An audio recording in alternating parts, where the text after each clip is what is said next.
নমস্কার বন্ধুরা, আমি অশ্মি নন্দী।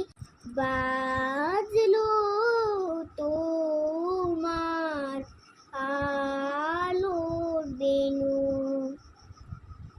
মাতলো যে ভুবন।